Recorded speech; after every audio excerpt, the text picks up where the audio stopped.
हाय guys, माझं नाव Akshay. Welcome back to what's my review. So आजच्या व्हिडिओमध्ये पुन्हा शिवाजी राजे भोसले या मराठी फिल्मचा रिव्ह्यू करणार आहे. सो प्लीज व्हिडिओ शेवटपर्यंत बघा आणि चॅनलला सबस्क्राईब करा. पुन्हा शिवाजी राजे भोसले या चित्रपट एकनाथ बद्दल आहे, जो एक शेतकरी आहे आणि कर्जबाजारी असल्यामुळे हा आत्महत्या करतो किंवा असं सुद्धा समजू शकतं की याची हत्या होते बाय अ पॉलिटिशियन. आणि मग त्यांच्या मुलांना म्हणजे रखमा आणि कृष्णा आणि त्याचे वडील म्हणजे निवृत्ती यांना मदत करायला येतात छत्रपती शिवाजी महाराज. ही फिल्म अराउंड 2 hours 40 to 45 मिनिटची असेल, जी मला एंटरटेनिंग तर वाटली, बट अगेन या फिल्ममध्ये अनेक पॉझिटिव्ह निगेटिव्ह पॉईंट्स आहे ज्याबद्दल मी या व्हिडिओमध्ये डिस्कस करणार आहे. तर चला सुरुवात करूया पॉझिटिव्ह पॉईंट सोबत. नंबर 1 या फिल्मचा कोर मेसेज जो आपल्या महाराष्ट्रातील शेतकरी आणि त्यांच्या परिस्थितीबद्दल आहे आणि कशा प्रकारे पॉलिटिक्स इन्व्हॉल्व झाले आपल्या शेतकऱ्यांच्या लाईफमध्ये, ज्यामुळे त्यांची परिस्थिती अजून जास्त वाईट झाली आहे. म्हणजे प्रत्येक डायलॉग, प्रत्येक सीन एकदम मला स्ट्रॉंगली रूटेड आणि कनेक्टेड वाटला. नंबर 2, सिद्धार्थ बोडकेची ऍक्टिंग परफॉर्मन्स जी मला थ्रू आउट द फिल्म खूप जास्त एंगेजिंग आणि एंटरटेनिंग वाटली.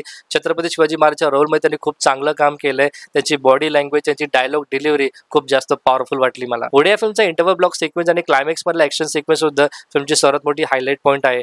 ऍक्शनच्या बाबतीत डेफिनेटली आपण अजून चांगलं करू शकलो असतो, पण जितका बजेट आहे त्यामध्ये इतकंच करू शकतो मला असं वाटतंय. या फिल्मचं ऍक्शन डेफिनेटली खूप जास्त ओव्हर द टॉप आहे, जे आपण नेहमी साऊथच्या पिक्चरमध्ये बघत आलोय. आणि ते महेश मांजरेकरांनी छत्रपती शिवाजी महाराजांना कम्प्लीट मास अवतारमध्ये दाखवण्याचा प्रयत्न केला आहे. हा प्रयत्न, त्यांची मेहनत दिसून तर येते, पण मला असं तरी वाटतंय की आपण अजून चांगलं करू शकलो असतो. या फिल्ममध्ये सिद्धार्थ जाधवने एक नेगेटिव्ह कॅरेक्टर प्ले केलाय, जो ऍक्च्युअली फिल्मचा मेन विलन आहे. मला त्यांचा लुक, त्यांची ऍक्टिंग तर एकदम जबरदस्त वाटली, पण प्रॉब्लेम असा आहे की ज्या प्रकारे त्याच्या कॅरेक्टरला इंट्रोड्यूस केलं जातं पिक्चरमध्ये आणि ज्या प्रकारे त्याला एंड केलं जातं, म्हणजे समजू शकता की त्यांच्या कॅरेक्टरला फक्त इथं मार खाण्यासाठी ठेवला होता. इनफॅक्ट या फिल्मच्या पार्ट 1 मधला कॅरेक्टर म्हणजे उस्मान पारकर मला भाई जबरदस्त वाटला होता. त्या कॅरेक्टरची ट्रीटमेंट खूप वेगळी होती, ज्या प्रकारे त्याला प्रेझेंट केलं होतं. आणि पार्ट 2 वाल्या कॅरेक्टर सोबत सुद्धा सिमिलर एक्सपेक्टेशन होती. ही फिल्म अराउंड 2 hours 40 to 45 मिनिटची असेल, जी मला एंटरटेनिंग तर वाटली, पण फिल्म जितकी एंटरटेनिंग आहे तितकीच जास्त प्रेडिक्टेबल सुद्धा आहे. कारण एक मास मसाला ऍक्शन फिल्म आहे आणि अशा प्रकारच्या मूवीजचा एक टेम्पलेट असतो, जिथे हिरो येतो, लोकांना वाचवतो आणि विलनला मारतो. आणि सिमिलर प्लॉट, सिमिलर टेम्पलेट इथे यूज केला बिकॉजने.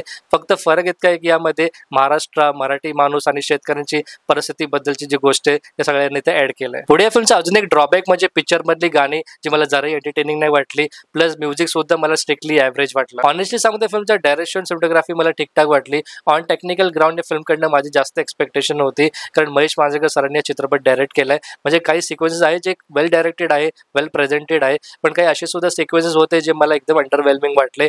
स्पेशली तो बैलगाडावाला सिक्वेन्स अजून चांगला झाला असता. देखो भाई, सौ बात की एक बात, या फिल्मचा पार्ट 1 ओजी होता आणि ओजी राहणार, आणि तो चित्रपट किती वेळा सुद्धा बघा तरी तुम्हाला बोर फील नाही होणार. सिमिलरली फिल्मचा पार्ट 2 चांगला आहे, एंटरटेनिंग आहे. या फिल्मचा मेसेज चांगला आहे, पण it's a one time watch film, जी मला आवडली. या फिल्मला आउट ऑफ 5 मी 3.5 ची रेटिंग दिली. बाकी तुमच्यापैकी जर कोणी हा चित्रपट थिएटरमध्ये बघितला असेल, तुम्हाला किती आवडलाय कमेंट सेक्शनमध्ये ऑनेस्टली सांगा. आणि व्हिडिओला शेवटपर्यंत बघण्यासाठी मनापासून धन्यवाद.